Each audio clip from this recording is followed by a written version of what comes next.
ओम नमः शिवाय दोस्तों। स्वागत है आपका हमारे चैनल भक्ति भरा ज्ञान में। आज हम इसमें आपके लिए लेके आए हैं सावन के पहले बृहस्पतिवार गुरुवार की व्रत कथा। देवगुरु बृहस्पति को बुद्धि और शिक्षा का कारक माना जाता है। गुरुवार को बृहस्पति देव की पूजा करने से धन, विद्या, मान सम्मान, प्रतिष्ठा और कई मनोवांछित फल की प्राप्ति होती है। धार्मिक ग्रंथों के अनुसार गुरुवार को भगवान बृहस्पति की पूजा का विधान है। गुरुवार के दिन व्रत और कथा सुनने से घर परिवार में सुख समृद्धि बनी रहती है। तो आइए जानते हैं गुरुवार व्रत कथा के बारे में। इस कथा के अनुसार प्राचीन काल की बात है। किसी राज्य में एक बड़ा प्रतापी और दानी राजा राज करता था। वह हर गुरुवार को व्रत रखकर दीन दुखियों की मदद करके पुण्य प्राप्त करता था। परंतु ये बात उसकी रानी को अच्छी नहीं लगती थी। वो ना तो व्रत करती थी, ना ही दान पुण्य में विश्वास रखती थी। इतना ही नहीं, वह राजा को ऐसा करने से मना करती थी। एक समय की बात है, राजा शिकार खेलने वन गए। घर पर रानी और दासी थी। उसी समय गुरु बृहस्पति साधु का रूप धारण कर राजा के दरवाजे पर भिक्षा मांगने आए। साधु ने जब रानी से भिक्षा मांगी तो कहने लगी, हे साधु महाराज, मैं इस दान पुण्य से तंग आ गई हूँ। आप कोई उपाय बताएं जिससे सारा धन नष्ट हो जाए और मैं आराम से रह सकूं। इतना सुनकर बृहस्पति देव ने कहा, हे देवी, तुम तो बड़ी विचित्र हो। संतान और धन से कोई दुखी नहीं होता। अगर अधिक धन है तो उसे शुभ कार्यों में लगाओ, कुंवारी कन्याओं का विवाह कराओ, विद्यालय, बाग बगीचे का निर्माण कराओ, जिससे तुम्हारे दोनों लोग सुधरें। परंतु साधु की इन बातों से रानी को कोई खुशी नहीं हुई। उसने कहा, मुझे ऐसे धन की आवश्यकता नहीं जिसे मैं दान दूं, जिसे रखने संभालने में ही मेरा सारा समय नष्ट हो जाए। तब साधु ने कहा, अगर तुम्हारी यही इच्छा है तो मैं तुम्हें जैसा बताता हूँ तुम वैसा करना। गुरुवार के दिन तुम घर को गोबर से लीपना, अपने बालों को पीली मिट्टी से धोना, राजा से हजामत बनाने को कहना, भोजन में मांस मदिरा का प्रयोग करना, कपड़े धोबी के यहाँ धुलने देना। इस तरह 7 बृहस्पतिवार करने से तुम्हारा सारा धन नष्ट हो जाएगा। इतना कहकर वो साधु के रूप में बृहस्पति देव अंतर्ध्यान हो गए। साधु के अनुसार कई बातों को पूरा करते हुए रानी को केवल 3 बृहस्पतिवार ही बीते थे कि उसकी सारी की सारी संपत्ति नष्ट हो गई। भोजन के लिए राजा का परिवार तरसने लगा। तब एक दिन राजा ने रानी से बोला, हे रानी, तुम यहीं रहो, मैं दूसरे देश जाता हूँ, क्योंकि यहाँ पर सब मुझे जानते हैं, इसलिए मैं यहाँ कोई छोटा कार्य नहीं कर सकता। ऐसा कहकर राजा दूसरे देश चला गया। वहाँ जंगल से लकड़ी काट कर लाता और शहर में बेचता। इस तरह अपना जीवन व्यतीत करने लगा। इधर राजा के परदेश जाते ही रानी और दासी दुखी रहने लगी। एक बार जब रानी और दासी को बिना भोजन किए 7 दिन हो गए तो रानी ने अपनी दासी से कहा, हे दासी, यहाँ पास के नगर में मेरी बहन रहती है। वह बड़ी धनवान है। तू उसके पास जा, उससे कुछ ले आ, ताकि हमारी थोड़े दिन गुजर बसर हो जाए। दासी रानी की बहन के पास गई। उस दिन गुरुवार था। रानी की बहन उस समय बृहस्पतिवार व्रत की कथा सुन रही थी।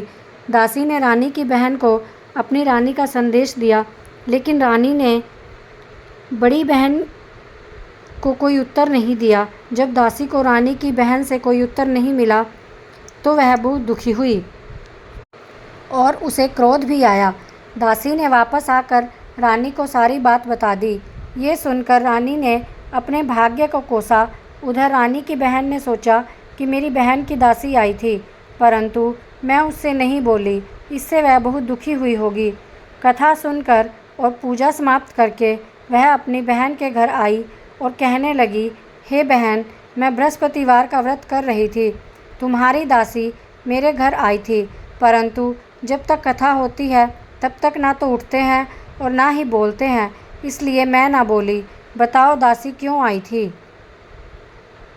रानी बोली, बहन, अब तुमसे क्या छिपाऊं? हमारे घर में खाने को अनाज तक नहीं है। ऐसा कहते कहते रानी की आंखें भर आई। उसने दासी समेत पिछले 7 दिनों से अपने भूखे रहने की बात अपनी बहन को बता दी। रानी की बहन बोली, देखो बहन, भगवान बृहस्पति देव सबकी मनोकामना पूर्ण करते हैं। ध्यान से देखो, शायद तुम्हारे घर में अनाज रखा हो। पहले तो रानी को विश्वास नहीं हुआ, पर बहन के आग्रह करने पर उसने अपनी दासी को अंदर भेजा तो उसे सचमुच अनाज से भरा एक घड़ा मिल गया। ये देखकर दासी को बड़ी हैरानी हुई। दासी रानी से कहने लगी, हे रानी, जब हमको भोजन नहीं मिलता तो हम व्रत ही तो करते हैं, इसलिए क्यों न इनसे व्रत और व्रत की विधि पूछ ली जाए ताकि हम भी व्रत कर सकें। तब रानी ने अपनी बहन से बृहस्पतिवार व्रत के बारे में पूछा। उसकी बहन ने बताया, बृहस्पतिवार के व्रत में चने की दाल और मुनक्का केले की जड़ में अर्पित करें तथा दीपक जलाएं, व्रत कथा सुनें और पीला भोजन ही करें। इससे बृहस्पति देव और भगवान विष्णु प्रसन्न होते हैं। और पूजा की विधि बताकर रानी अपने घर लौट आई। 7 दिन के बाद जब गुरुवार आया तो रानी और दासी ने व्रत रखा। वो घुड़साल में जाकर चना और गुड़ लेकर आई, फिर उससे केले की जड़ तथा विष्णु भगवान की पूजा की। अब पीला भोजन की चिंता को लेकर दोनों बहुत दुखी हुई। चूँकि उन्होंने व्रत रखा था इसलिए बृहस्पति देव प्रसन्न थे।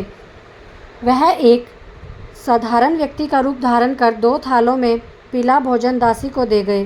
दासी भोजन पाकर प्रसन्न हुई, फिर रानी के साथ मिलकर भोजन ग्रहण किया। उसके बाद वह सभी गुरुवार को व्रत और पूजा करने लगी। बृहस्पति देव की कृपा से उनके पास फिर से धन संपत्ति आ गई, परंतु रानी ने फिर से आलस्य दिखाना शुरू कर दिया। तब दासी बोली, देखो रानी, तुम पहले भी आलस करती थी, तुम्हें धन रखने में कष्ट होता था, इस कारण सभी धन नष्ट हो गया। अब जब देव बृहस्पति की कृपा से धन वापस मिला है तो तुम फिर से आलस करने लगी।